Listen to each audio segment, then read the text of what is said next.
வணக்கம். இன்றைக்கி நம்ம பார்க்கக்கூடிய கதை என்ன கதைன்னு பார்த்திங்கன்னா, நேர்மைக்கு கிடைத்த பரிசு அப்படிங்கிற தலைப்பில் ஒரு கதை பார்க்க போகிறோம். ஒரு ஊரில் ரொம்ப கஷ்டப்படக்கூடிய ஃபேமிலி. அவங்க மரம் வெட்டி தான் பொழப்பு நடத்தணும் அப்படிங்கிற நிலைமையில் இருக்காங்க.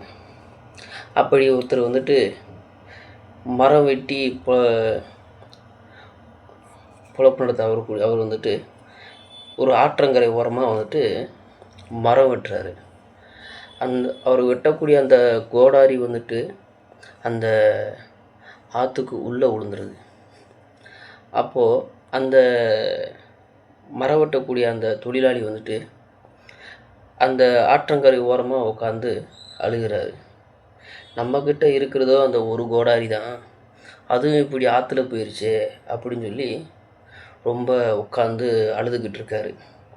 அப்போங்கள பூமி மாதா வர்றாங்க. எதுக்குப்பா தம்பி அழுதுகிட்டு இருக்க அப்படின்ட்டு அந்த தொழிலாளியை பார்த்து அந்த பூமி மாதா கேட்குறாங்க. உடனே அவர் சொல்கிறாரு, நானும் வச்சுருந்ததோ ஒரு கோடாரி, அந்த ஒரு கோடாரி தான் எங்களுக்கு குடும்பத்தை காத்துக்கிட்டு இருந்துச்சு, மரம் வெட்டி பொழைச்சிக்கிட்டு இருந்தோம்.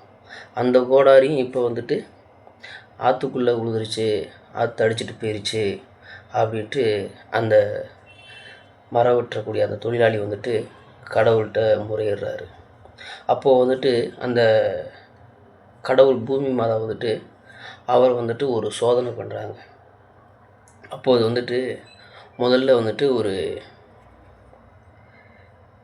தங்க கோடாரியை காட்டுறாங்க அந்த தொழிலாளிகிட்ட. அவர் இது இல்லை என்னோடய கோடாரி அப்படிங்கிறாரு. அதுக்கப்புறம் ஒரு வெள்ளி கோடாரியை காட்டுறாங்க. இதுவும் இல்லை அப்படின்னு அந்த மரம் வெட்டக்கூடிய அந்த தொழிலாளி சொல்கிறார்.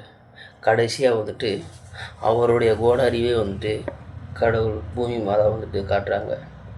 உடனே இதுதான் என்னுடைய கோடாரி அப்படின்னு சொல்லவும் அந்த பூமி மாதா அவர் மேலே உள்ள இறக்கப்பட்டு, நீ உண்மையிலேயே ரொம்ப நேர்மையாக இருக்க, உன்னை சோதிக்கத்தான் நான் முதல்ல தங்க கோடாரியும் வெள்ளி கோடாரியும் காட்டினேன் அப்படின்ட்டு அந்த 3 கோடாரியுமே அந்த தொழிலாளிக்கு பூமி மாதா கொடுத்துட்றாங்க. இதை அவருடைய மனைவிட்ட வீட்டில் சொல்கிறாரு. சொல்லும் போது பக்கத்தில் வீட்டுக்காரர் ஒரு மரம் வெட்டுறவர் கேட்டுறாரு. உடனே அவர் நம்மளும் நாளைக்கு அங்கே போவோம், இதே மாதிரியும் போய் கோடாரியை ஆற்றங்கரைக்குள்ளே உள்ளே போட்டுருவோம், போட்டுட்டு நம்மளும் அந்த பூமி மாதாட்ட தங்க கோடாரியும் வெள்ளி கோடாரியும் வாங்கிட்டு வந்துடலாம் அப்படின்னு நினச்சி அவரும் போய் மரமும் வெட்டுறாரு, உள்ளே போடுற மாதிரியும் போட்டுடுறாரு. போட்டுட்டும் அவர் அந்த ஆற்றங்கரையில் உட்காந்து அவரும் அழுகிறாரு. பூமி மாதாவும் கேட்குறாங்க. அவர் என்னுடைய கோடாரிகள் உள்ளே விழுந்துருச்சு அப்படின்னு சொல்கிறாரு. உடனே அப்படியா, அப்போது இரு நான் உன் கோடாரி எடுத்து தரேன் அப்படின்ட்டு பூமி மாதாவும் சொல்கிறாங்க. உடனே முதல்ல தங்க கோடாரியே காட்டுறாங்க. ஆமாம், இது என்னுடைய கோடாரி அப்படிங்கிறாப்புல.